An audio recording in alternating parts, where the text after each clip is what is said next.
boss, Carl here. Let's get this team up and running. First, enter a team name. Now, let's choose. Some sponsors offer a larger signing bonus up front. Our chassis won't be going anywhere far. Obviously, the better the performance and durability, the better. But be careful about spending all our cash. We're not much of a team without us. Here are the drivers interested in joining our team.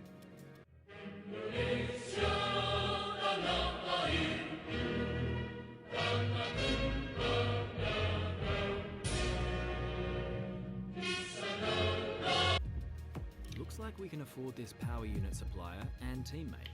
Go ahead and confirm if you're happy.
No more testing, no more practice. This is the real deal. And it's make or break here at Albert Park, home of the Australian Grand Prix since 1996.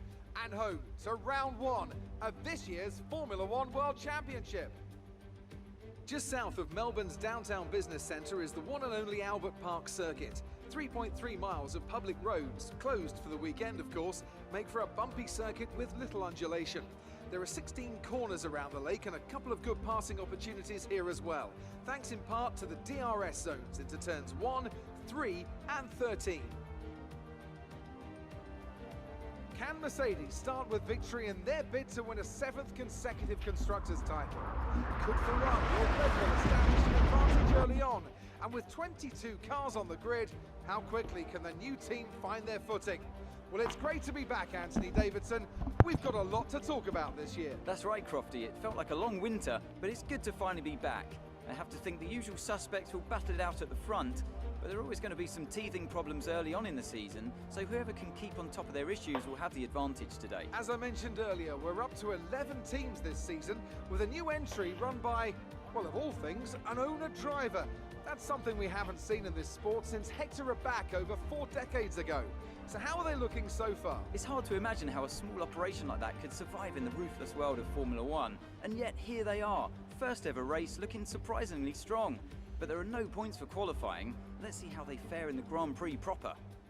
It's time to see how our drivers are stacking up after yesterday's exciting qualifying session. Valtteri Bottas lines up on pole position, and Lewis Hamilton completes the front row. Considering the rest of the grid, we have Verstappen, Norris, Carlos Sainz, and Ricciardo, Albon, Leclerc, Vettel, and Esteban Ocon, Perez, Stroll, Daniel Kvyat, and Gasly, Raikkonen, Thomas, Antonio Giovinazzi, and Kevin Magnussen, Russell, Grosjean, Galeal, and Nicholas Latifi. It's almost time for those 5 red lights to go out. Then let's see who can prevail today.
Start. Let's keep it up.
Exit now. You'll be racing as you leave the pits. Exit now. Up to speed now. Let's get some heat into those tyres.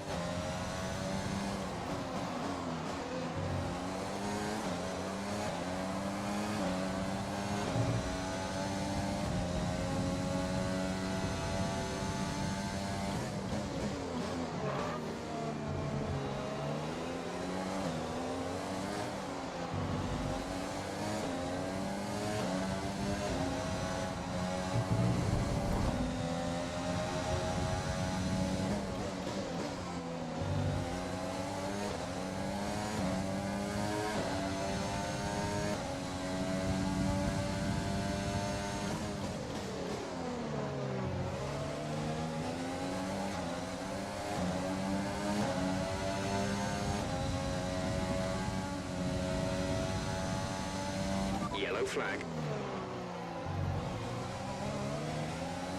Someone's come off ahead of you. There's a yellow flag ahead. Green flag.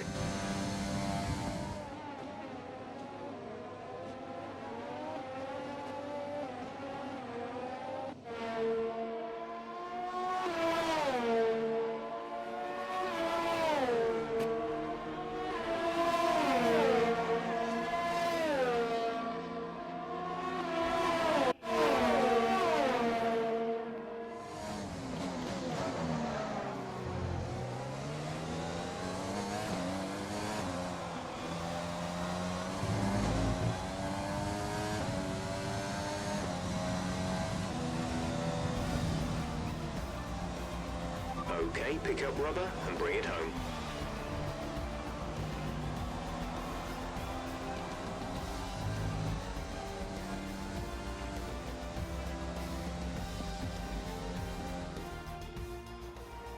Another superb Australian Grand Prix comes to an end, and it's a thoroughly deserved victory. Anthony Davidson, what helped them deliver this result, do you think? I think that smart tyre management on track and very smooth driving definitely assisted in their victory today. That combination meant they got the absolute maximum out of their tyres at all times. After an excellent performance at the Grand Prix, I'm sure there'll be plenty of celebrations tonight amongst the Mercedes team, and they certainly deserve it.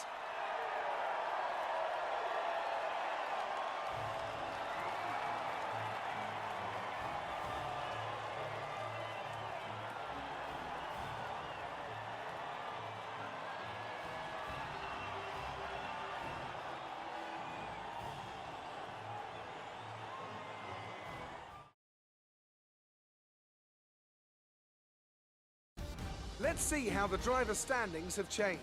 Valtteri Bottas takes the top spot. He's our new Drivers' Championship leader after today's result. Some amazing talent out on the track today.